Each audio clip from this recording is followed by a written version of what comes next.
நாம் அனைவரும் நமது கழக தலைவர் அவர்களது தலைமையில் தோழர்களாக பயணித்து 2026 இலக்கை அடைய உண்மையாக உழைப்போம், உறுதியாக வெல்வோம்.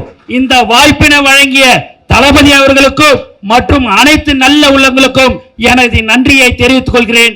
நன்றி, நன்றி, வணக்கம். நமது நாட்டின் விடுதலைக்காகவும் நமது மக்களின் உரிமைகளுக்காகவும் தமிழ் மண்ணில் இருந்து தீரத்துடன் போராடி உயிர் நீத்த எண்ணற்ற வீரர்களின் தியாகத்தை எப்போதும் போற்றுவேன். நமது அன்னை தமிழ் மொழியை காக்க உயிர் தியாகம் செய்த மொழிப்போர் தியாகிகளின் இலக்கை நிறைவேற்றும் வகையில் தொடர்ந்து பாடுபடுவேன். இந்திய அரசியலமைப்பு சட்டத்தின் மீதும் இறையாண்மை மீதும் நம்பிக்கை வைத்து அனைவருடன் ஒற்றுமை, சகோதரத்துவம், மத நல்லிணக்கம், சமத்துவம் ஆகியவற்றை பேணி காக்கின்ற பொறுப்புள்ள தனி மனிதராக செயல்படுவேன். மக்களாட்சி, மதச்சார்பின்மை, சமூக நீதி பாதையில் பயணித்து என்றும் மக்கள் நல சேவகராக கடமை ஆற்றுவேன் என உறுதியளிக்கின்றேன். சாதி, மதம், பாலினம், பிறந்த இடம் ஆகியவற்றில் பெயரில் உள்ள வேற்றுமைகளை களைந்து மக்களிடையே விழிப்புணர்வை ஏற்படுத்தி அனைவருக்கும் சம வாய்ப்பு, சம உரிமை கிடைக்க பாடுபடுவேன். பிறப்புக்கும் எல்லா உயிர்க்கும் என்ற சமத்துவ கொள்கையை கடைபிடிப்பேன் என்று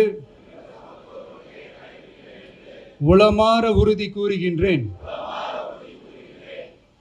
நான் என்னுடைய அரசியல் பயணத்தை தொடங்கி அதுக்கு ஒரு தொடக்க புள்ளியா நம்ம கட்சியினுடைய பேரை போன பிப்ரவரி மாதம் நான் அறிவித்தேன். அன்னிலேருந்தே பார்த்தீங்கன்னா ஒரு குறிப்பிட்ட ஒரு நாளுக்காக நீங்கள் எல்லாருமே வெயிட் பண்ணிக்கிட்டு இருக்கீங்கன்றது எனக்கு நல்லா தெரிஞ்சது.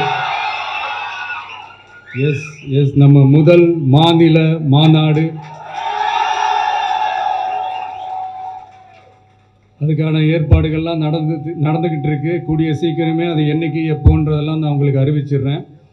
பட் அதுக்கு முன்னதாக நீங்கள் எல்லாருமே கொண்டாடி மகிழ்வதற்காக நம்ம தமிழக வெற்றி கழகத்தினுடைய கொடியை இன்னைக்கு நான் அறிமுகப்படுத்தியிருக்கேன்.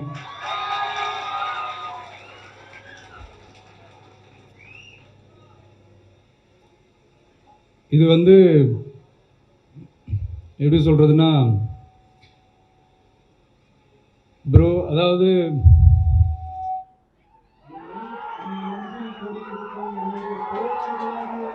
உங்க முன்னாடியும் சரி, என் நெஞ்சில் குடியிருக்கும் தமிழ்நாட்டு மக்கள் அனைவரும் அவங்க முன்னாடியும் சரி, இன்னைக்கு அந்த கொடியை அறிமுகப்படுத்துறதுல எனக்கு ரொம்ப ரொம்ப பெருமையா நினைக்கிறேன். இது வரைக்கும் நாம் நமக்காக உழைச்சோம். இனி வரப்போகிற இயர்ஸில் நம்மளை ஒரு கட்சி ரீதியாக நம்மளை தயார்படுத்திக்கிட்டு தமிழ்நாட்டுக்காகவும் தமிழ்நாட்டு மக்களின் உயர்வுக்காகவும் நம்ம எல்லாருமா சேர்ந்து உழைப்போம்.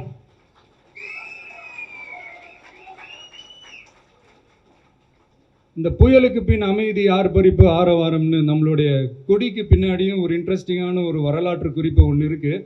அது என்னென்னு அதை நீங்கள் எல்லாம் ஒரு நாளுக்காக வெயிட் பண்ணிகிட்டு இருக்கீங்கன்னு சொன்னல, அன்னைக்கு நம்மளுடைய கொள்கைகள் என்ன, நம்மளுடைய செயல் திட்டங்கள் என்னன்னு சொல்லும்போது அன்னைக்கு இந்த கொடிக்கான விளக்கத்தையும் நாங்கள் சொல்கிறோம். அது வரைக்கும்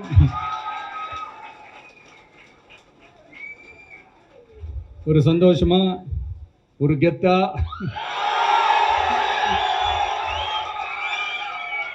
நம்ம இதை ஏற்றி கொண்டாடுவோம். இது வெறும் நம்மளுடைய ஒரு கட்சிக்கான கொடியாக மட்டும் இதை நான் பார்க்கலைங்க. தமிழ்நாட்டோட வருங்கால தலைமுறைக்கான ஒரு வெற்றிக்கான ஒரு கொடையாக தான் நான் பார்க்குறேன். இது உங்கள் இல்லத்தில் உங்கள் உள்ளத்தில் இதெல்லாம் நான் சொல்லாமலே நீங்கள் ஏற்றுவீங்கன்றது எனக்கு நல்லா தெரியும்.